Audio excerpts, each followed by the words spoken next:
ನಿನ್ನೆ ಕನ್ನಡದ 3 ಸಿನಿಮಾಗಳು ಬಿಡುಗಡೆಯಾಗಿದ್ದವು. ನನ್ನ ಪ್ಲಾನ್ ಇದ್ದಿದ್ದು ರಿಷಿ ಅವರ ರುದ್ರ ಗರುಡ ಪುರಾಣ ಸಿನಿಮಾ ನೋಡ್ಬೇಕು ಅಂತ. ಆದ್ರೆ ನಾನು ಹೋಗಿದ್ದು ಮಾತ್ರ ಯಾಕಂದ್ರೆ ನಾನು ಕೂಡ ರಾಯಲ್ ಆಗಿ ಬದುಕಬೇಕು ಅಂತ ಈ ರಾಯಲ್ ಸಿನಿಮಾ ನೋಡ್ಬೇಕು ಅಂತ ಹೋಗಿದ್ದೆ. ಈ ಸಿನಿಮಾ ನೋಡಿದ ಮೇಲೆ ನನ್ಗನ್ಸಿದ್ದು ಒಂದೇ, ಅವರು ಬರೆದುಕೊಂಡಿರುವ ಕಥೆಯಲ್ಲಿ ದಮ್ ಇಲ್ಲ ಅಂದ್ರೆ, ಅವರ ಸಿನಿಮಾದ ಮೇಲೆ ಅವ್ರಿಗೆ ನಂಬಿಕೆ ಇಲ್ಲ ಅಂದ್ರೆ, ಸಿನಿಮಾ ನೋಡುವ ಪ್ರೇಕ್ಷಕನ ಅಭಿರುಚಿಗೆ ತಕ್ಕಂತೆ ಈ ಸಿನಿಮಾ ಮೂಡಿ ಬಂದಿಲ್ಲ ಅಂದ್ರೆ, ಈ ಸಿನಿಮಾ ಪ್ರೇಕ್ಷಕರ ಮನಸ್ಸಿಗೆ ಇಳಿಲಿಲ್ಲ ಅಂದ್ರೆ ನೋಡುವ ಪ್ರೇಕ್ಷಕನದು ಅಲ್ಲ.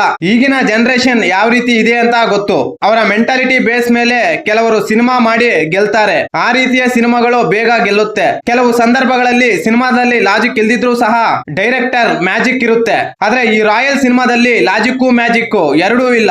Old template recreation on modification. ಈ ಸಿನಿಮಾದ ಕತೆ ವಿಚಾರಕ್ಕೆ ಬಂದ್ರೆ, ಸಾಮಾನ್ಯವಾಗಿ ಮಿಡ್ಲ್ ಕ್ಲಾಸ್ ಫ್ಯಾಮಿಲಿಯಲ್ಲಿ ಹುಟ್ಟಿದ ಪ್ರತಿಯೊಬ್ಬ ಗಂಡು ಪ್ರಾಣಿಗೂ ರಾಯಲ್ ಲೈಫ್ ಲೀಡ್ ಮಾಡಬೇಕು ಅಂತ ಆಸೆ ಇದ್ದೇ ಇರುತ್ತೆ. ಆಸೆಗಳು ಮಾತ್ರ ಅಂಬಾನಿ ರೇಂಜ್ ಗೆ ಇದ್ರೆ, ದರಿದ್ರ ಮಾತ್ರ ಬ್ಯಾಕ್ ಡೋರ್ ಅಲ್ಲಿ ಕಾಯ್ತಾ ಇರುತ್ತೆ.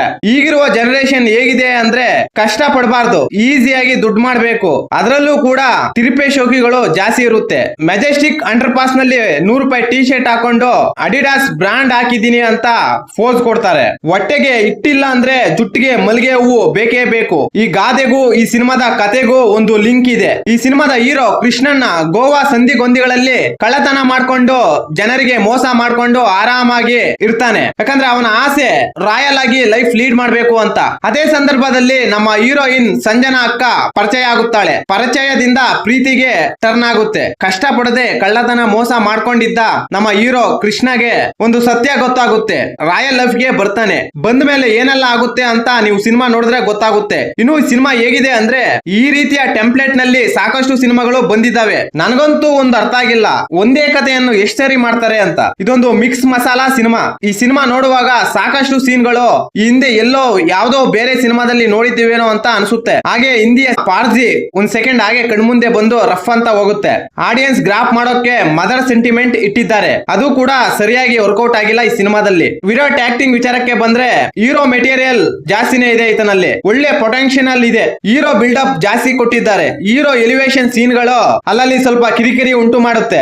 ಈ ರೇಂಜ್ ಗೆ ಬೇಕಾಗಿತ್ತ ಈ ಸಿನಿಮಾದಲ್ಲಿ ಅಂತ ಅನಿಸುತ್ತೆ. ಹೀರೋ ಬಾಯಲ್ಲಿ ಹೇಳಿಸಿರುವ ಪಂಚ್ ಡೈಲಾಗ್ಗಳು ಮಾತ್ರ ತುಂಬಾ ಓವರ್ ಆಗಿ ಕಂಡು ಬರುತ್ತೆ. ಲಾಜಿಕ್ ಲೆಸ್ ಡೈಲಾಗ್ಗಳು ಅಂತಾನೆ ಹೇಳ್ಬಹುದು. ಹೀರೋ ಕ್ಯಾರೆಕ್ಟರೈಸೇಷನ್ ಸರಿಯಾಗಿ ಬರೆದುಕೊಂಡಿಲ್ಲ. ಅದರಲ್ಲೂ ಕೂಡ ಪಂಚ್ ಡೈಲಾಗ್ಗಳು ಅಲ್ಲಲ್ಲಿ ಬರುವ ಕಮ್ಯುನಿಕೇಶನ್ ತುಂಬಾನೇ ಕಿರಿಕಿರಿ ಉಂಟು ಮಾಡುತ್ತೆ. ಸಿಂಪಲ್ ಆಗಿ ಹೇಳ್ಬೇಕಂದ್ರೆ, ತೆಲುಗು ಬಾಲೈ ಬಾಬು ಪಂಚ್ ಡೈಲಾಗ್ಗಳ ರೀತಿ ಈ ಸಿನಿಮಾದ ಹೀರೋ ಡೈಲಾಗ್ಗಳು ಹೊಡಿತಾರೆ. ಮಿನಿ ಬಾಲೈ ಅಂತಾನೆ ಹೇಳ್ಬಹುದು. ಅಚ್ಯುತ್ ಕುಮಾರ್ ಹಾಗೂ ರಂಗಾಯಣ್ ರಘು ಅವರಂತ ಲೆಜೆಂಡರಿ ಆಕ್ಟರ್ ಗಳನ್ನು ಇಟ್ಕೊಂಡು ಡಸ್ಟ್ಬಿನ್ ರೀತಿಯಲ್ಲಿ ಬಳಸಿದ್ದಾರೆ ಈ ಸಿನಿಮಾದಲ್ಲಿ. ಸರಿಯಾಗಿ ಅವರಿಗೆ ಅವಕಾಶ ಕೊಟ್ಟಿಲ್ಲ. ಸುಮ್ಮನೆ ಇದಾರೆ ಅಷ್ಟೇ. ಇನ್ನು ಇವರು ಹೀರೋ ಎಲಿವೇಶನ್ ಹಾಗೂ ಪಂಚು ಡೈಲಾಗ್ಗಳ ಕಡೆ ಹೆಚ್ಚು ಗಮನ ಕೊಟ್ಟಿದ್ದಾರೆ. ಬೇಕು ಅಂತಾನೆ ಕೆಲವು ಸೀನ್ಗಳು ತುರುಕಿದ್ದಾರೆ. ಕನ್ನಡದಲ್ಲಿ ತೆಲುಗು ವರ್ಷನ್ ಸಿನಿಮಾ ನೋಡ್ದಂಗಾಯ್ತು ಈ ಸಿನಿಮಾ ನೋಡಿದ್ಮೇಲೆ. Too much lag.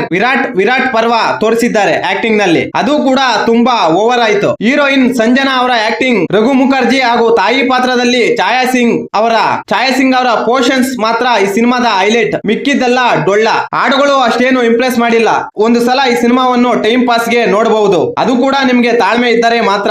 ನನಗಂತೂ ಈ ಸಿನಿಮಾ ವರ್ಕೌಟ್ ಆಗಿಲ್ಲ. ಈ ಮಾಹಿತಿ ನಿಮ್ಗೆ ಇಷ್ಟವಾಗಿದ್ದರೆ ಶಿವರಾಜ್ ಇನ್ಫೋ ಯೂಟ್ಯೂಬ್ ಚಾನಲ್ ಗೆ ಸಬ್ಸ್ಕ್ರೈಬ್ ಮಾಡಿ, ಸಪೋರ್ಟ್ ಮಾಡಿ. Thank you for watching. ಧನ್ಯವಾದಗಳು.